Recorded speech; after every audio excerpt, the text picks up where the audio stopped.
Riverside City College School of Business and Law show.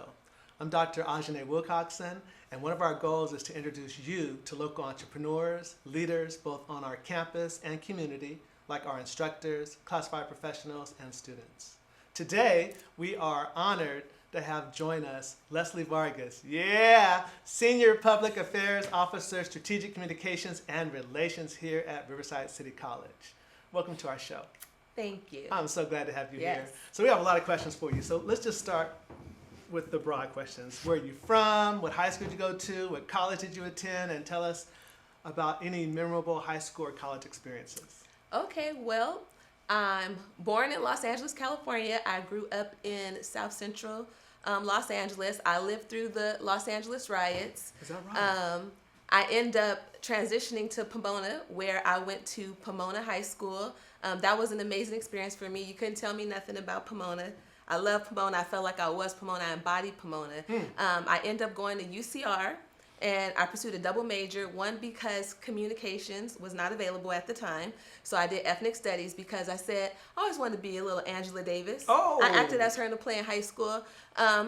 But everybody kept saying, what's ethnic studies? I'm like, it's sociology and history mixed together. That was not a valid degree during that time. So I had to double major. I did political science to make everybody happy, right? Now ethnic studies, everybody wants to be about ethnic studies, they do, right? Don't they? Now, but before, no. So I did double major. I did 20 units at a time. UCR was one of my top choice schools for multiple reasons. I was a straight A student almost all my life. I think I only got a B one time on a progress report. It nearly devastated me. But it was my first choice. So some people, it was like they had to go there. But no, I wanted to go there. Plus, they gave me the most money. My cousin was going there, and my dad said I didn't have no choice because we were poor, and that's where I had to go to school. But at UCR was a memorable experience for me because when you're growing up in an environment, you don't know that you're different than other people. So I remember I was in a room, and it was all the people who wanted to be a part of the honors program at UCR. And the instructor was in the front of the room and said, I want you guys to introduce yourself and say where you're from, a little bit about yourself. I'm like, cool, I got this. I'm always the first person that wants to volunteer, that wants to speak, that wants to be involved. So I raised my hand because that's who I am, 18-year-old Leslie. And he says, okay, young lady, what's your name and where are you from? And I was like, I'm Leslie from Pomona, and I'm doing all this stuff. And then he immediately stopped the whole thing. It was a light-skinned African-American man. And he was like, what gives you the audacity to think that you could come into my room, speaking broken English, throwing up gang signs? So at the time, I thought it was cool because that's how everybody at my school, we all acted like that, whether you were a Mexican, Black, Asian, that's how we were. Right. And I was like, oh my God. I was like, you might be a little hood. And at that moment, I realized, now to this day, I got some hood tendencies. It's all good. You hear that, y'all? I realized that, but it helped me when I used to be a student supervisor. It helped me identify kids with potential because some people couldn't see their potential because they could only see the exterior.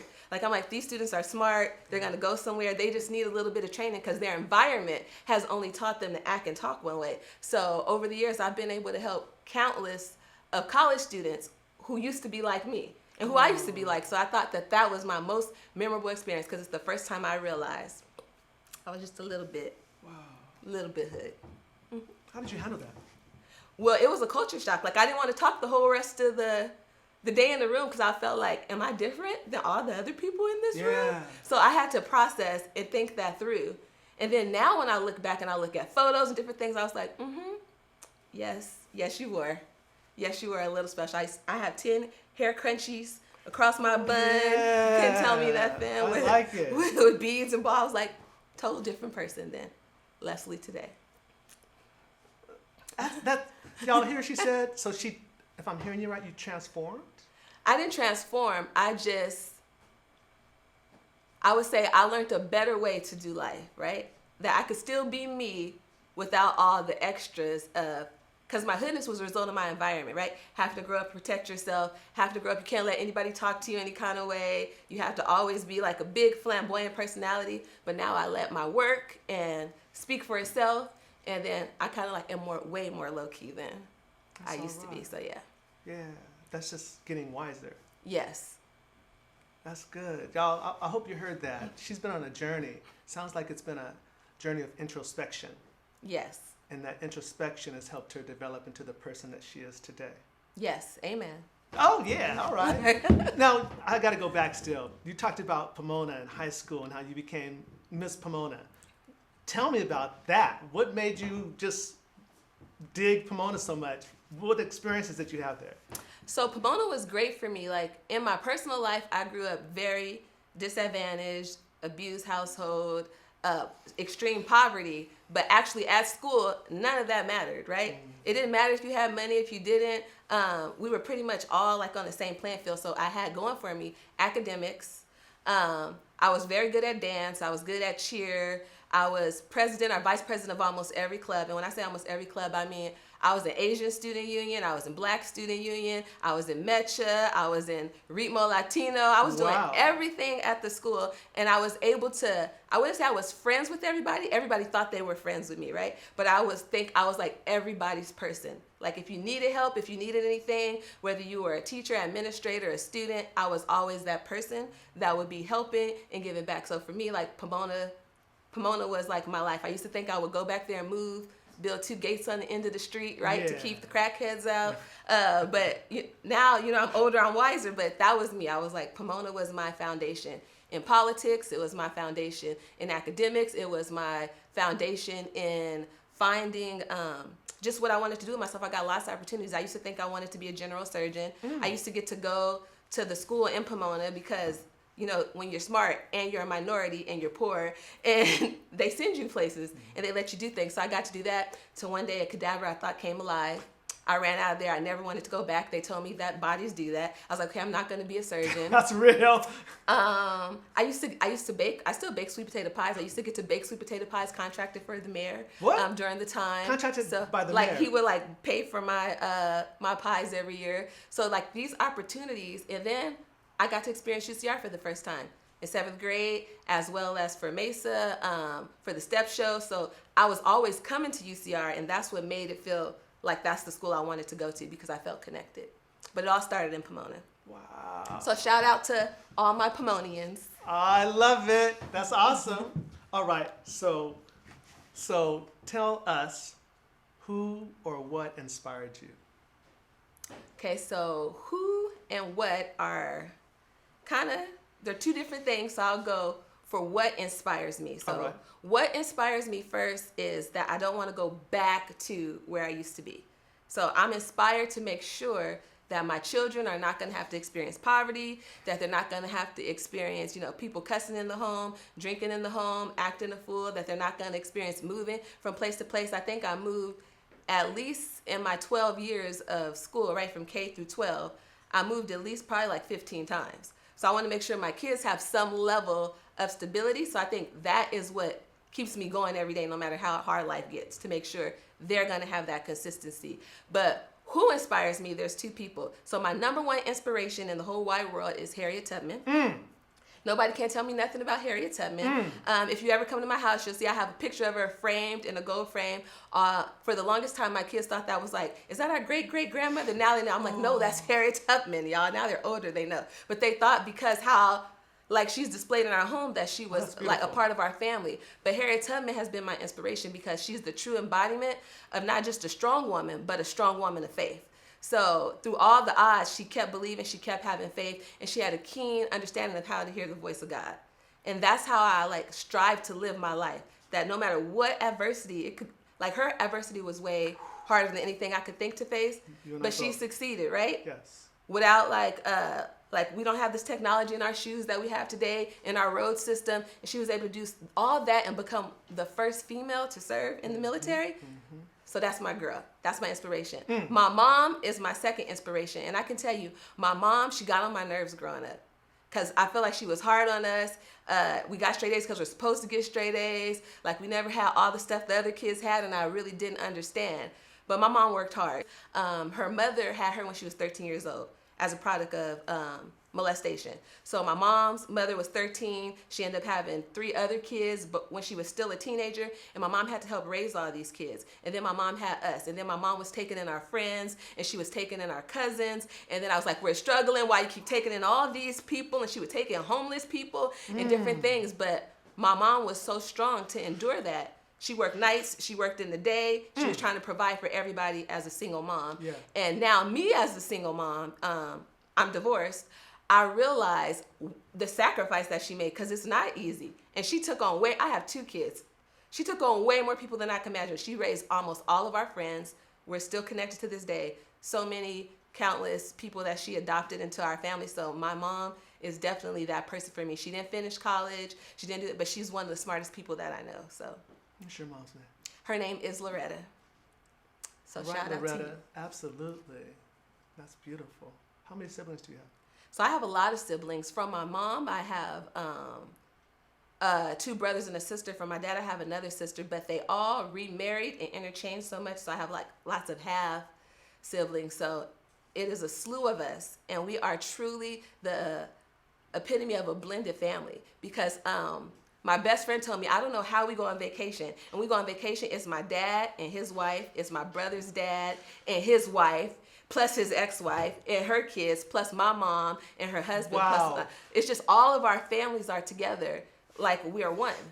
Like no animosity, Serious? no hatred, no drama, and we all get along. So if you go to my house, you'll see everybody's picture up like if they are my biological family, because we've all been raised so close and with that love of kinship. Oh, that is beautiful.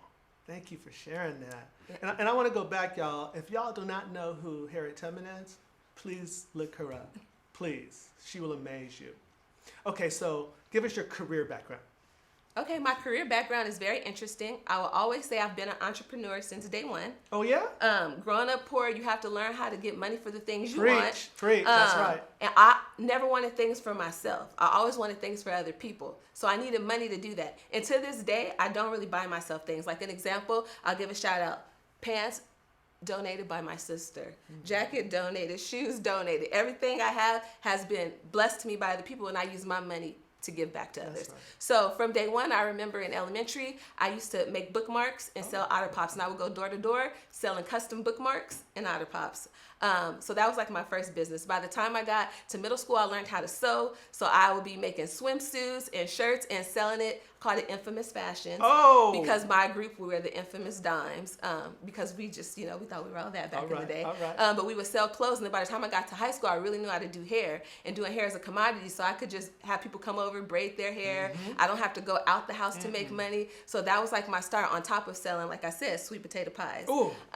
So that was the start of my business, like my entrepreneurial spirit. Now, I'm a background story. My first job ever that was, where I had to pay taxes for, was as a student worker at UCR. But that job didn't come to me, just came to me. Every job I had has been a result of somebody that God has used to plant a seed in my life. Okay. So I used to like the movie The Players Club.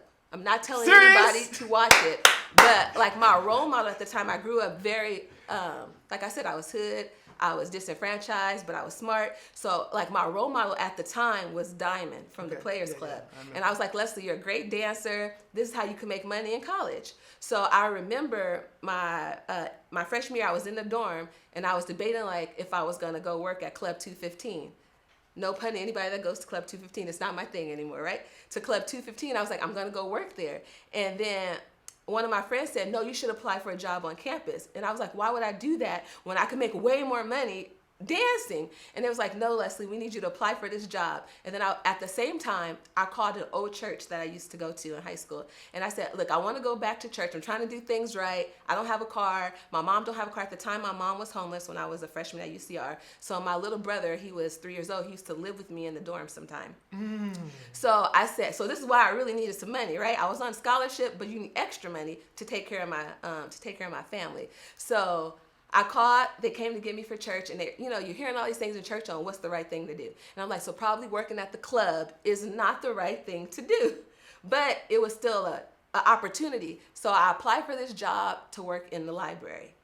And the lady calls me, she was like, I just want to let you know you were a great candidate, you did so blah. And I was like, oh, she's about to give me the job. Right. And she's like, but we can't give you the job because you don't have work experience and we want to hire somebody that has work experience. I was like, oh man, Lord, I was just trying to do the right thing. I said, I guess it's Club 215 for me. So then my friend comes and says, the one who told me to apply was like, they offered me the job at the library. She goes, but I'm not going to take it. She goes, because I'm going to work at Best Buy. I was like, oh. I was like, well, maybe they're going to call me back. Right. They called me back. I got the job. So it's not always the first no. That's right. Right? I just was like, Lord, if you want me to do something different, you got to make this way for me. So then I got a job as a library worker. And then I worked at the library. By the time my senior year, I was working as a part-time staff, 30 hours in the library, taking 20 units. So to all the students, you could work and you could do it. But that led to different careers at UCR. I worked at UCR for 19 years. So started off in the library as a student worker, then was a coordinator, then student supervisor. Then by the end, I was facilitating leadership and development programs, and I was also teaching a leadership program for women that went across all the UCs. Wow. So leaving there was a hard transition for me, but it opened the door for this job. Again, I didn't plan to apply for this job. My sister said, there's a job, you should apply for it. I said, no, I'm not going to apply for it. And then she called me the day before the application was due and said, did you apply? I said, no, I'm not going to apply. I said, fine, I'll do it. Totally forgot about it. But in doing this job, everything I had did in my volunteer work, I serve on 2 nonprofit boards. Mm-hmm. It's the same work that I'm doing now that I have been doing for them for years, that I've been doing for church for years. So it all correlated and went in, and it just worked seamlessly that when I got offered the job, that I was like, you're not doing anything but what you've been volunteering your time for to do all these years. So I felt like all those seeds I planted and helping other people build their business and helping other people grow their company and market and do press, it just opened this door for me to now be able to receive. So I'm going to just kind of repeat what you said because I think the students need to hear it. She did a lot of volunteer work. Yes, to get the experience. To get the experience. And that volunteer work turned into an opportunity that she was absolutely prepared for when it opened up. Yes, that is 1,000% correct. And I wasn't volunteering for the opportunity. I was volunteering because it was in my heart and in my skill set to do it. Because when you have a skill, it'll elevate you. So if you have a skill somebody needs, they're going to want that skill, and your skill's got to speak for itself. Y'all hear that? That was great. Thank you. This is really profound, to be honest with you. Y'all haven't spent a lot of time with our guest, and I was excited to do this interview so that I could get to know her a little better. And I'm really glad that you're here today because you've got a lot of wisdom. Goodness. So back to your career. You were an entrepreneur. You worked at UCR. Now you're working here. Are you still an entrepreneur? 100%. So I have my own consulting business, side note, that I've been doing for years where I help people with all kind of skills. So I'm not trying to give a plug for my business, but it's called tell us about it. Why Not Leslie. And somebody said, why did you make up Why Not Leslie? And I was like, because whatever you need help with, why not Leslie when you think about it? So like you need help with a resume, why not Leslie? You need a flyer or a graphic or something written or a white paper, why not Leslie? You need your hair done, why not Leslie? You need somebody to help you organize your life, why not Leslie? So I do that for a slew of people. Like the clientele I help a lot of other colleges as well as people who do consultant work for education. And it's like second nature for me to do it. I also, by default, do a lot of funerals. Like I just happen to be good at taking people's information. Like they could give me like, here's 1,000 pictures, Leslie. No order, they're sad. I could just know to put them together, make their slideshow, make their program, write something about their loved one because they don't always know how to tell you everything they need. Right. So you have to use like some forethought, and I call it, my leading of the Holy Spirit, to help me help them. But every time so far, it's been like a knockout. I'll probably do like 5 or 6 funerals a year for people I don't know, but that feel connected to me because I could capture their family in the essence that they would have wanted to if they were in their right state of mind. So, that's beautiful. So yes, still entrepreneur to this day. You always need multiple streams of income. Don't depend just on one place to get your income from. I agree with that. Y'all, I hope you're listening. This is really good stuff. All right. So share why you decided to enter higher education. Okay.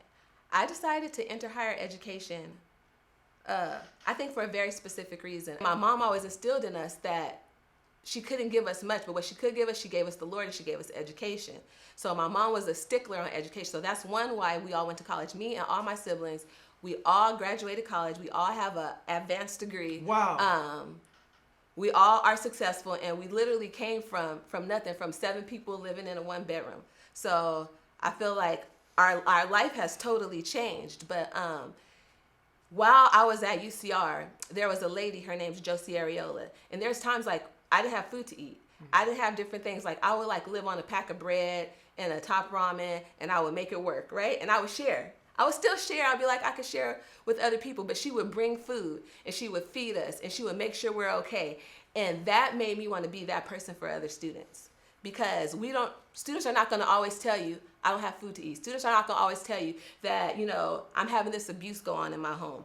But if you're just there and you're loving and you're kind, you could be that voice to hear. And since I came from that situation, you could kind of identify somebody that's abused and not saying they're abused, or somebody that was sexually assaulted and not saying they're sexually assaulted, or somebody that's hungry but they're not going to say they're hungry. So I got a higher education to be a role model to help other people like people help me. So that is 1,000% why I'm here and why I like to do what I do. Wow, that's beautiful. You motivate and inspire me. How do you maintain you? I think the easiest way I maintain me, because I do a lot, like I told you, I volunteer for 2 nonprofits. I volunteer for church. I sit on 3 different committees in my kids' school district. I'm active in their schooling, active in their sports, active in my family life. So for me, my biggest thing is time management. Like I have to be very well at managing my time, because time is so precious. It's something I can't get back. Right. Like I can get a lot of things back. I can make more money, but I can't get the time back. That on things I have to do, right? Work I have to do, spending time with my kids I have to do. Right. So I think my first one is time management, and then I also build a strong support system. So I realized as a single mom, no matter how strong I am, I can't do it all alone. Right. That I have to have a support system of people who I could call, who I could talk to, who could tell me like it is, because I don't always want to be right. Sometimes I need somebody to be like, you tripping, girl. This is what you need to do. Yes. Or even for parenting advice, because I haven't always had teenagers. I haven't lived through that phase. So to talk to people who have been there, to have other strong women, I always try to keep people in my circle who are better than me or who have different skill sets that I don't have. That way it keeps the flow going. So I have something I can offer them, but they have something they can offer me. I think I also have a strong relationship in my faith with God, and that also helps me stay grounded, because I like to believe that is my faith that helps me go through all these hard times and impossibilities. So those things, support system, having faith, and definitely time management. Wow. Did you learn how to time manage? Did you take a class, or did it just kind of come naturally? So I learned how to time manage through trial and error. So I didn't take a class because, like I said, I grew up poor. I learned how to time manage in high school. So an example was at one point when my family was homeless, we were staying with my sister's friend's mom. Now, she didn't value education the same way my mom valued education, but she did value not wasting her electricity. So it don't matter. I was in AP classes. I would have a lot of homework. I need to stay up late and do my homework. But she still had like a lights off policy, that the lights had to be off by a certain time. I remember I would like look through the window and get light from the street light to like try to finish my work. But at that time, you got to manage your time, because you know what time you get out of school, you have dance, you have this, but you're going to have to finish all your work before, you're not going to have access to electricity. So all of that helped me learn to manage my time, to know what time I had to wake up, to know what was expected of me with cleaning up, doing things, so that way I could do what I want to do. Because if I wasn't managing my time right, then I wouldn't get to do what I want to do, because I was going to be spending my time doing what other people wanted me to do. I can't spend my life doing that all the time. So that's what I try to instill in my kids. Like, what I expect of you. X, Y, and Z, but you know what you want to do, and you know what you need to do. So manage your time, so that way you have time to not be frustrated because you're still doing other stuff. Hey, y'all, did you hear what she just said about time management? I'm going to pause just for a second. Just let us sit in. All right, there's that second. I'm serious. Time management is very important. And she spoke it so eloquently. I hope you heard her. And if you didn't, you need to look her up and come talk to her, because that's good wisdom. All right. What is a book you would highly recommend to our students? A book that I would recommend to our students and to anybody, regardless of ethnicity, race, your upbringing, is The Miseducation of the Negro by Carter G. Woodson, who is also the father of Black history. And I say that because that book really delves into systematic inequalities in education, specifically talking about African Americans, but those principles can be applied across the board on how important education is, but how education is filtered down, and how what we're learning, how it can alter our mind or not alter our mind, and how we need to take back control of our mind. I know that this generation lives in an age without excuse. Right. Like, you can't control always what you're learning in class. Come on. You can't control always what other people are telling you and the information they're trying to facilitate you to receive from, your formative years. But now, without excuse, you have access to millions of books. You have access to research, and you have access to control your own mind and what you want to believe as far as education goes and how far you want to go. There's a quote in The Miseducation of the Negro. Hold on. No worries. I want to read it. Okay, sounds good. Because I think it's important. So this is a quote from the book, you guys, The Miseducation of the Negro, and I think this embodies, like, if you're going to own your own mind or let somebody else own your own mind. And it says, when you control a man's thinking, you do not have to worry about his actions. You do not have to tell him not to stand here or go yonder.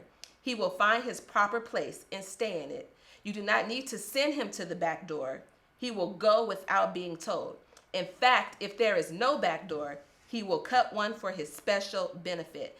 And this quote, it emphasizes the power of controlling education and the influence we have on perceptions. So oftentimes, people from disadvantaged communities, from different social economic status, are told what they can't do, where they can't go, who they can't be. And if you start believing that, you'll start living out what you believe. But when you believe in your heart that you could be better, that you could do better, because God created us all unique. He created us all. We are his best creation ever, that nobody is better than anybody else, and that we all have something to give to this world. So it's important that through education that we're finding who we are and what we have to give, because that our gift is going to elevate us. It's going to bless us. So read that book, The Miseducation of the Negro. You'll see how the American education system was set up not for us to succeed, but through it, we could use it as a tool to succeed. This is rich.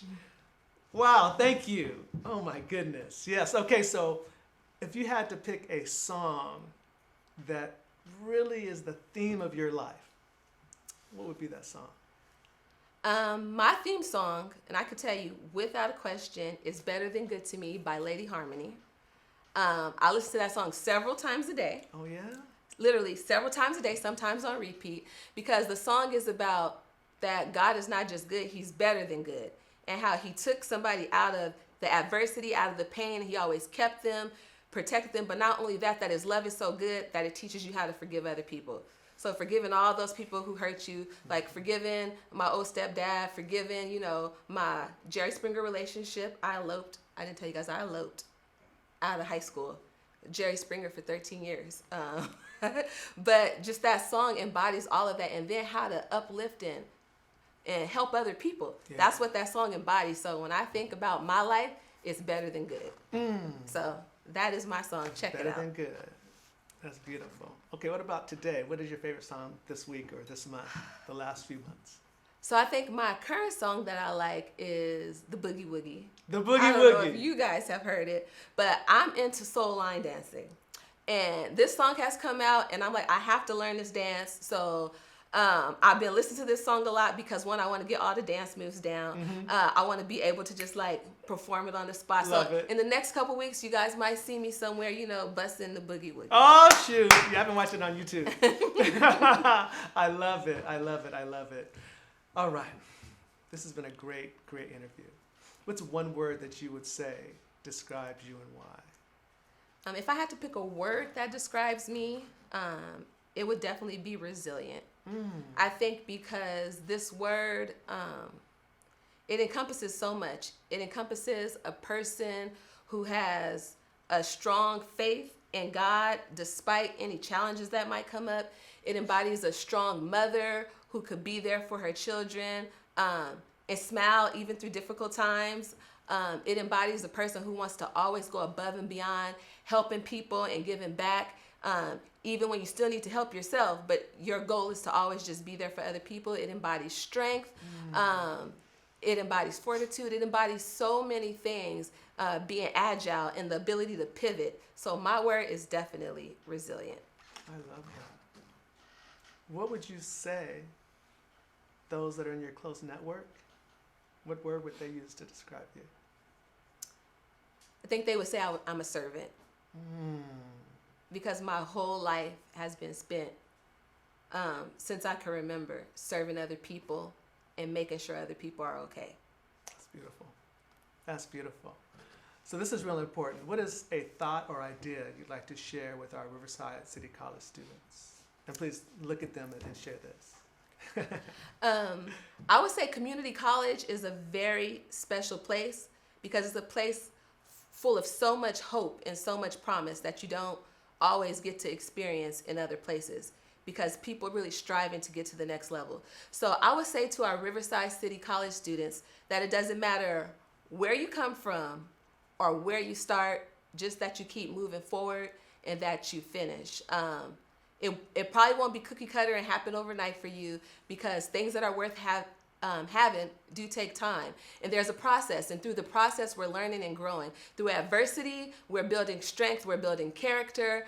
And I would say that try to always stay in faith. No matter what your faith is, stay in faith because faith is not going to make your life easy, but it's definitely going to make the things you want to have possible. And so again, don't look at where you came from. Think about where you're going and the vision you have for your life and stay focused on that. Most importantly, I know in this generation, we're all worried about names and who we're wearing. Don't worry about the name you're wearing, but truly worry about the name you're creating for yourself. And the name you're making in the community, and that there's integrity and character that follows with that, because when your gift is elevating you, money will follow. So don't try to chase the bag now. That's right. Chase getting the knowledge, chase getting the skills and all those assets that's going to help you get to where you need to be. So when you get there, you're not in debt. You're not tricking like you got it, but you really do have it. Woo! It's my wisdom to you.